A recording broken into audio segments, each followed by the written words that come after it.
Hey, Coach Kris Freeman here. I'm a strength coach in Versailles, Kentucky, and I coach primarily novice, intermediate athletes.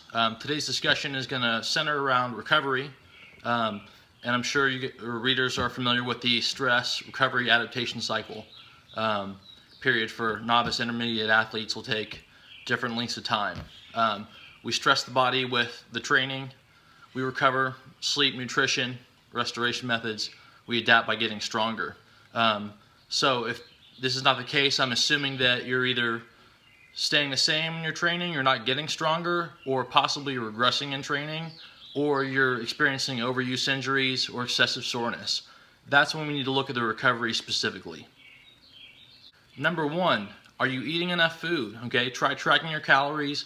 Make sure you're getting enough protein. I like a gram of protein per pound of body weight, or 0.75 grams of protein per pound of body weight if you're over 20% body fat. But just really simple, if you're not getting enough nutrition, you're not going to be able to recover from your training. Number two, are you training like an asshole? Are you hitting the right intensities with the right volume in your training program? Or are you trying to test your strength on a more than regular basis? Make sure you take the time to build your foundation before you test the strength.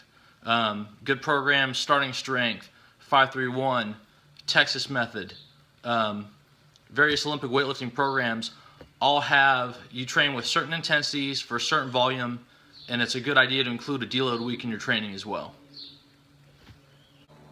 Do you have balance in your training? This is going to mean different things for different athletes. Think of it like a training stew. You're going to have different amounts of ingredients that make up the whole recipe. The training is exactly the same. Strength, mobility, conditioning all need to play different roles in different amounts at different times depending on your individual situation. Number four is going to be specific restoration methods. This is assuming that you already have a good training program, you're training consistently, you're not training too hard, too often, you're getting enough sleep, 8 to 10 hours a night, it's pretty good quality sleep, and that you're eating sufficient calories for your workload and your energy demands.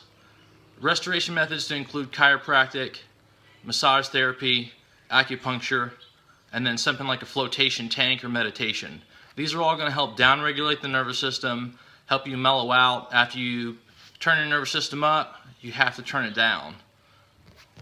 So to summarize recovery principles, namely four, are you eating enough?